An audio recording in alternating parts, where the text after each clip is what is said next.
வெள்ளை நீர் வீட்டிற்குள் புகுந்து விடுகிறது. இதனால் மக்கள் மிகவும் சிரமப்படுகிறார்கள். வெள்ளை நீர் ஏன் வீட்டிற்குள் புகுந்து விடுகிறது என்பதை பார்த்தோமே ஆனால், ஒரு முக்கியமான லெவல் வீட்டில் என்ன என்று கேட்டீர்களானால் பிளிந்த் லெவல். இது எல்லா வீட்டிற்கும் அமைக்கப்பட வேண்டிய ஒரு லெவல்.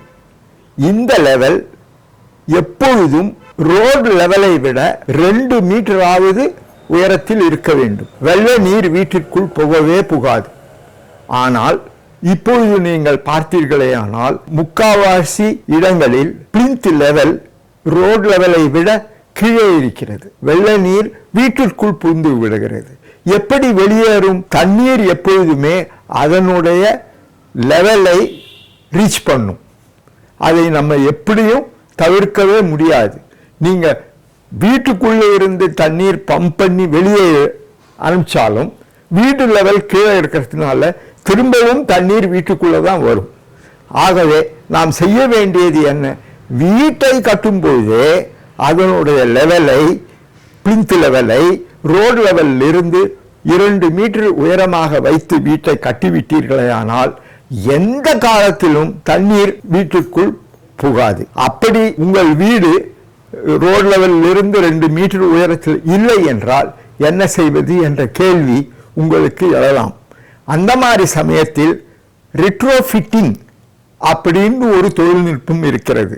இந்த தொழில்நுட்பம் என்னவென்றால், என்னென்ன பாதிப்பு கட்டிடத்தில் இருக்கிறது என்று ஆராய்ந்து அந்தந்த பாதிப்பில் ஒரு ஸ்ட்ரக்சரல் சொல்யூஷனாக வீட்டை லிஃப்ட் பண்ணக்கூடிய ஒரு திறமை இப்பொழுது நமக்கு இருக்கிறது. நம்மளுடைய பொறியியல் வல்லுநர்களுக்கு இருக்கிறது. அதை ஆராய்ந்து உங்கள் வீட்டை தூக்கி விட்டீர்களே ஆனால் தண்ணீர் வீட்டிற்குள் புகாது. இது ஒரு விதமான இன்டர்வென்ஷன் என்று சொல்லலாம். இன்னொன்று, கட்டிடத்தை வலுவாக வைக்க வேண்டும்.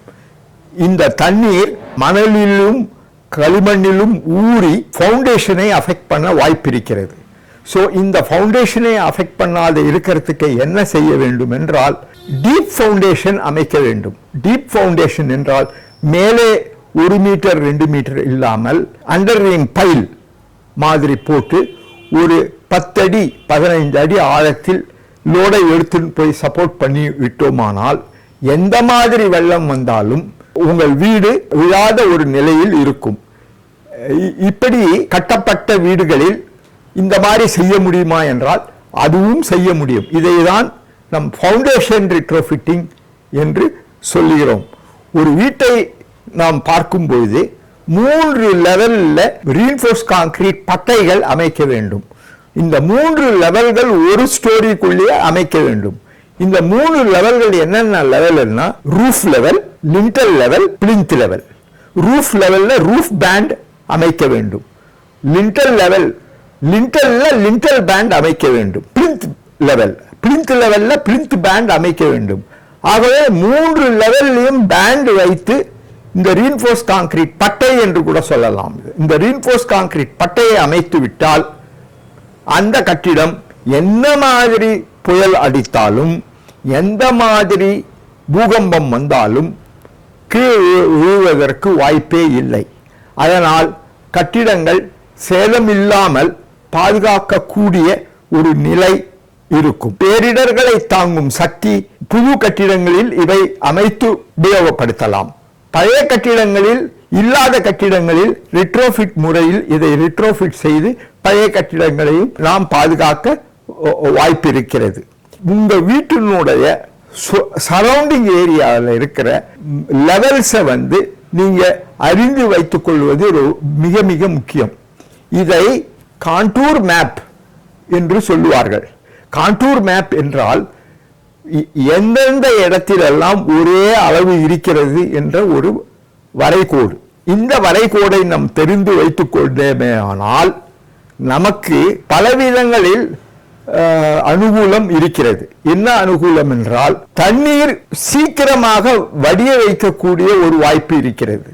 தண்ணீர் சீக்கிரமாக வடிவமைப்பு அமைப்பதற்கு பம்ப் செய்வதை விட இந்த கார்ட்டூன் மேப் காமிக்கும் வழியை உபயோகப்படுத்தி லெவல் டிஃபரன்ஸ் எடுத்துக்கிட்டு வந்தோம்னா ஆட்டோமேட்டிக்கா தண்ணி உள்ள வந்தா கூட ரிசீட் ஆக சொல்ல குயிக்கா வெளியே போயிடும். ஏன்னா அந்த லெவல்ஸை நீங்க மெயின்டைன் பண்ணி அமைக்கிறீங்க. இது இரண்டாவது உக்தி. மூணாவது உக்தி என்னவென்றால், நிறைய கட்டிடங்கள் பிரிக் மேசன்ரி கட்டிடங்கள் இப்பொழுது கட்டுகிறார்கள். பிரிக் மேசன்ரி கட்டிடங்களுக்கு நல்ல மார்ட்டர், அதாவது சிமெண்ட் சாண்ட் மிக்சர், நல்ல மாற்று உபயோகப்படுத்தி கட்டுவீர்களே ஆனால் இந்த நாட்களுக்கு உங்கள் கட்டிடம் பழுதடையாமல் இருக்கும். ரெண்டு விதமான பேரிடர்களை நம்ம இப்பொழுது பார்ப்போம். ஒன்று, சைக்ளோன் வரும்பொழுது தக்கையாக இருக்கும் கூரைகள் பழுதடைய வாய்ப்பு இருக்கிறது. ஆனால் தக்கையாக இருக்க கூரைகள் எர்த்குவேக்கில் பாதிக்கப்பட மாட்டாது. எர்த்குவேக்கில் எது பாதிக்கப்படும் என்றால், ஹெவியா இருக்கிற வாட்டர் டேங்க் அது மாதிரி உபயோகப்படுத்தக்கூடிய விஷயங்கள் பாதிக்கப்படும். ஆனால் தக்கையாக இருப்பது எர்த்குவேக்கில் பாதிக்காது. அதனால் நாம் ஜாக்கிரதையாக அதுக்கு ஏற்ற மாதிரி வாட்டர் டேங்குகளை ஆங்கர் செய்து காப்பாற்றி வைத்தோமானால் பேரிடர்கள் ஈஸியாக நம்ம கடந்து போக முடியும்.